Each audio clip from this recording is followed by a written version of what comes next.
Hello everyone, and peace of Christ all of you. Today we are going to show you a clear example how Muslims, when they try to debate with the Christians, how they are very selective and how they are dishonest. In the same time, with their dishonesty, we are always able to use their dishonesty against them to prove Islam to be false. One of you sent me this video, and this video speaking supposedly about Jesus, he agree with killing children. So let us hear a little bit. And I will show you how this man, who, all of them, they were not even there to say hello to me. They're a bunch of cowards. And that's why they try to debate, young Christians, 20 years old, 19 years old. So he will say that Jesus, he agree with killing children. Let us see what he's talking about. We do not believe that he's the best example for mankind. We believe that Christ was. Show me where Christ did anything that Moses done. Show me where Christ did anything that David done. Show me where Christ did anything that Muhammad did. Okay, Christ agrees with killing of unruly children. Where? Matthew 5, 3 and 4. Where? Matthew 5, 3 and 4. No, he doesn't. No, he doesn't. Read it. That's a parable. Read it, it's not a parable. That's a parable, bro. Is that a parable? It's so a we got parable. two Christians here saying It's a parable. parable. Okay, if I'm a liar, prove me from there. Okay. Remember that they both. Okay, hold on. It's not a parable, no. This is what we are saying, that they debate people who they are not really well-versed. They are just young kids. But what about you? You are 60 years old, you idiot. And you don't have a shame to lie? In that verse, when it's speaking about, let us go to the verse first and let us show everybody how those people, they have no dignity. This is Matthew chapter 15. And what the verses here is saying, he said 3 and 5. You can read it from verse number 1.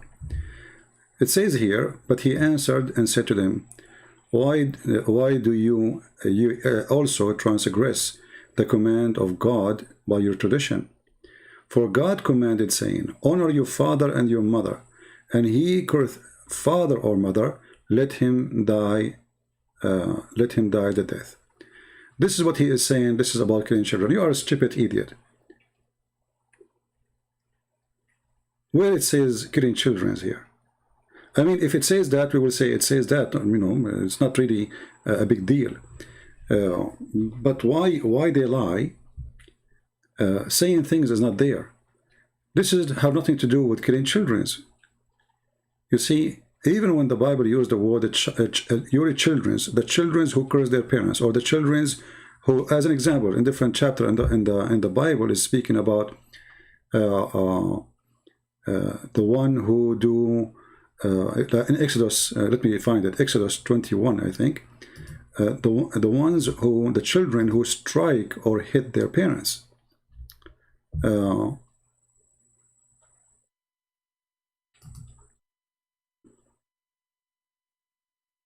So those are punishment not for kids, even if it's sometimes it mentioned the word child, but you are a child if your father, even if you are 19 years old. Even if you are 1,000 years old. So the dummy here, when he say this is about Jesus agreeing with killing children, proving to us again that he is a stupid fool like he's a prophet. And you can read any translation you wish. It doesn't matter really. So in order to put to death, you have to be a mature person, you have to be a man, a growing person, and you have to be able even to strike your father or your mother.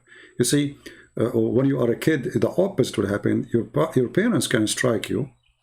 They can punish you for doing bad things, but I never heard of a kid he can beat his parents. Physically, it's impossible. And if you do such a thing, as a kid, there is nowhere in the Bible it says a person who is a little boy, he will be punished for this. Even your stupid prophet, he says, رُفِعَ الْقَلَمُ عَنْ ثَلَاثٍ. The punishment, and he was copying the Jews. The punishment is lifted up from a 3. Okay, what kind of a 3 those 3 are? The 3 is the one who is crazy, the one who is so young, the one who is maybe he is not aware of what's happening. So even your city prophet, he agreed that a child, he have no penalty of what he do because he is not aware of doing that. And Muhammad always, he try his best to copy from the Jews and to go with them. And if you go in the whole Torah, you will never see anywhere it's mentioned that somebody was a man and he is in the age under 13. or even 14. Like I think in 14 and up, a person, he will be considered as a growing person, and he understand what is right and what's wrong. But to say in there that Jesus agreed with killing children, this is a child of his parents. Those are not children as kids. In the same time, as long as you mention this, this is a proof to us that the Quran cannot be from God. Why? Because if this is the Torah, and this is the book of God, and God, he is ordering that the one who disrespects his parents should be put to death. And that mentioned in the Bible in many places, which means this is an extreme order of God. There's no way God, he will tolerate such a thing. How come we cannot find such a thing in the Quran? In the Quran it says, don't say uff for them, like don't say I don't want to do this, you know. But there's no punishment in the Quran, neither a punishment in the Hadith of somebody beating or insulting their parents. In fact, your prophet, he did the opposite, and he insulted his parents. And based on the statement, if your prophet, he said, if we compare it to Matthew 15, your prophet, he is a very bad person, and he should put to death based on the Torah and based on the gospel too. As you see here, Jesus agreeing with it. But this is a child of his parents, not a child, he's a kid, 7 years old. I am a child of my parent, but I'm not a teenage. I'm not 10 years old. So fix your stupidity and try to think out of the box of Muhammad, which is nothing but testicles and penises and vagina and virgins and shish kebab in the heaven and hummus and barbecue birds. But if we go to what Muhammad, he said about his parents, you will see that Muhammad here proved to us that he cannot be following the same God of Moses, because the God of Moses, he have an extreme penalty for insulting parents, while Muhammad extremely, he insulted his parents. Muhammad, he used to go around and he say with no shame that those who don't believe in Allah are najis. And this is in the Quran. If you go in the Quran, you will find, and by the way, talking about the children, the white children, you will see the Quran, all of it call all the Jews Bani Israel, the children of Israel. But are they really children? This is your stupid understanding, because you are just a silly person who's trying to make a point out of nothing. Loser. So the Quran used the word children, and they are not children. But because they are children of Israel, so after many generations, still the word children is used. But for naive like you, or man, I think you know what I'm talking about. You know that you are lying, but in order to make yourself like you know what you are talking about. But look what Muhammad did. Muhammad, when he said that al-mushrikuna najis,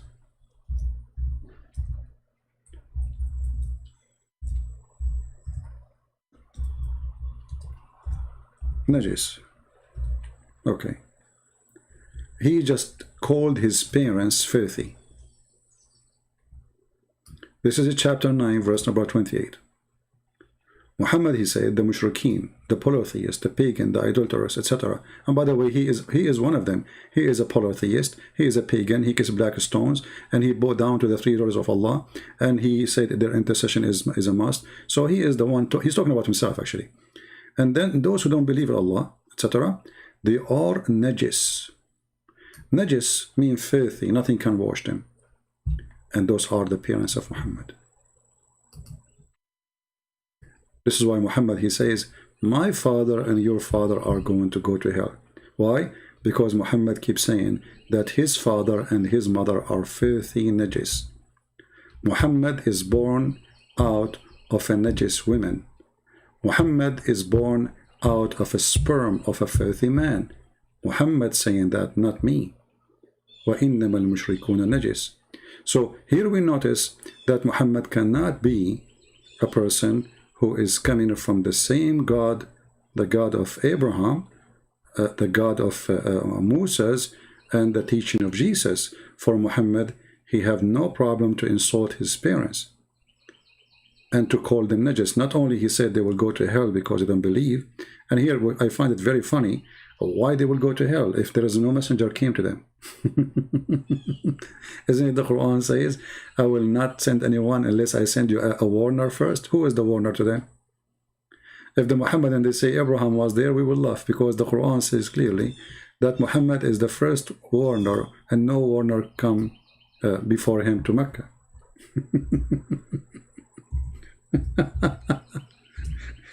And here you see that this dumb Muhammad, he say things which none of them make sense, and thank God he don't keep, he never keep his mouth shut. And the more the more he talk, the more he do poo-poo.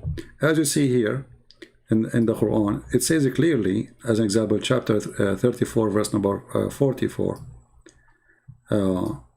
that we never sent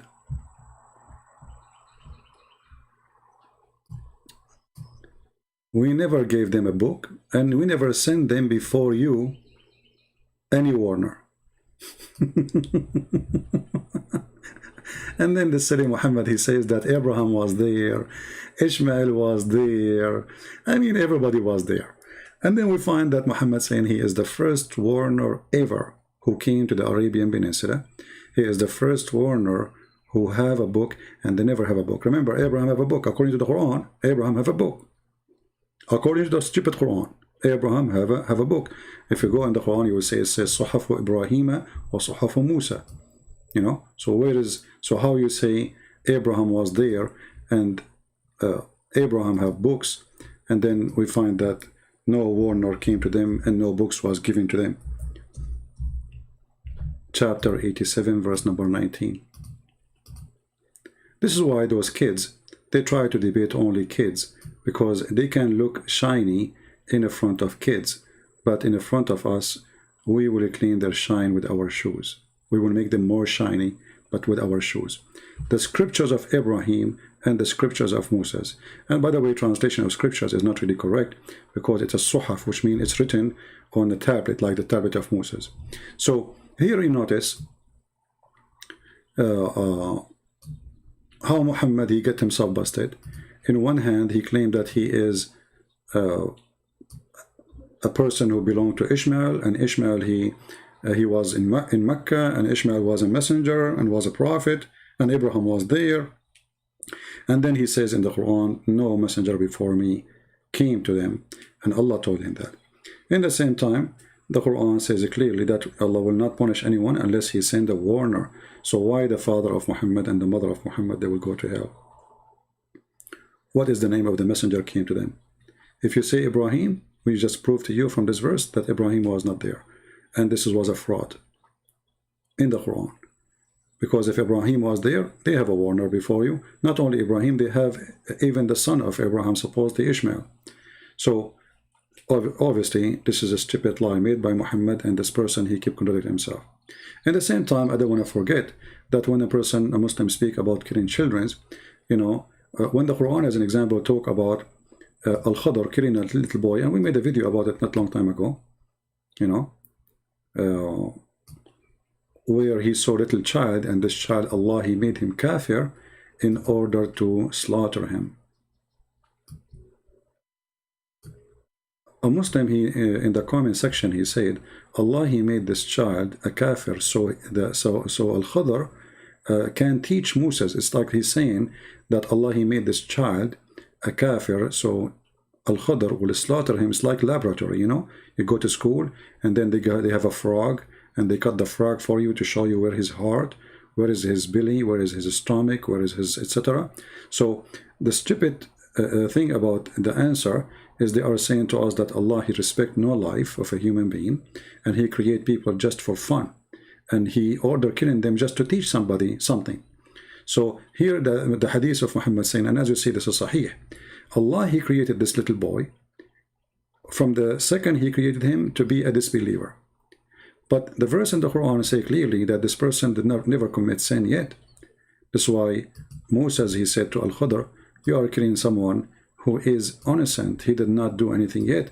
And even verse number 80 says, when Al-Khadr, he answered, he says, for this boy, his parents were believers, and we feared he would in the future.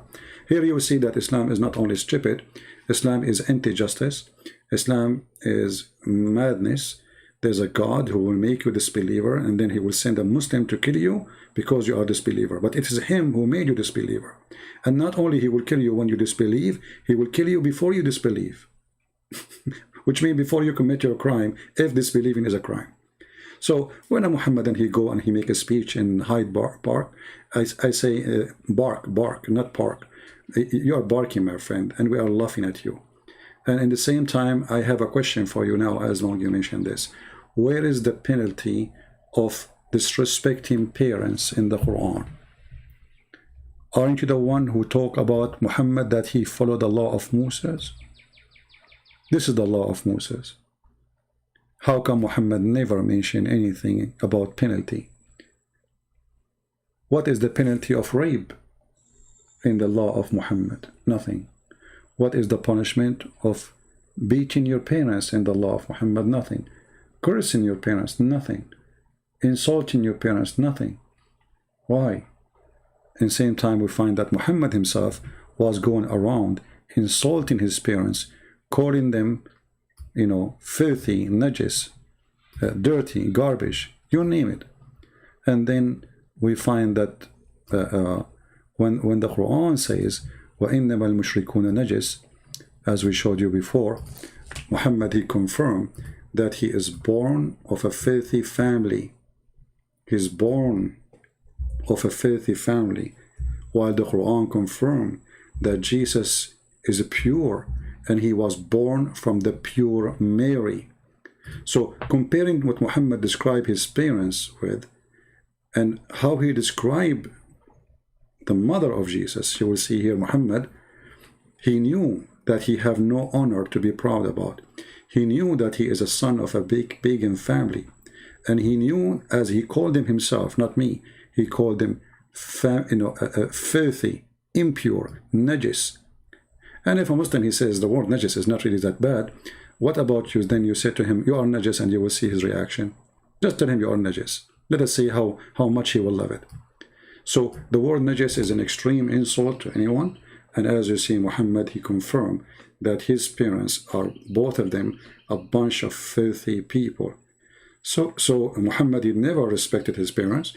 Muhammad, he acknowledged his parents are filthy, and they are impure, and they are people of hell, and they are pagan, and acknowledged in the same time that Jesus himself, as we see in the Quran in chapter 19, verse number 19, where it says that Jesus is the Holy Son.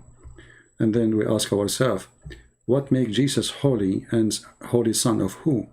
Is that because he is Holy Son of God? Otherwise, no holy save God. A person cannot be holy. A person nowhere to be close to be holy, unless he is someone special, that is God. So when the Quran come with this statement, and the statement is so clear about Jesus, we find that Jesus coming from a pure mother, the best of women between mankind, and then we find that Jesus, he is the Holy Son, and he is a gift of God. So you notice here the huge difference between the filthy Muhammad family and the holy family of Jesus, based on the Quran words. And the Holy Son is born of what? Holy what? Where is the holiness coming from? Remember, the Quran say clearly that Muhammad is a big-time sinner, and maybe Allah, even Allah, he says, may Allah forgive your sin, Muhammad, the sin in the future and the sin in the past. Now, the Muhammadan here, sometime in translation they say, they take the word sin, they say fault, but the fact in Arabic it says dhanb, and the word dhanb is so clear, it is sin.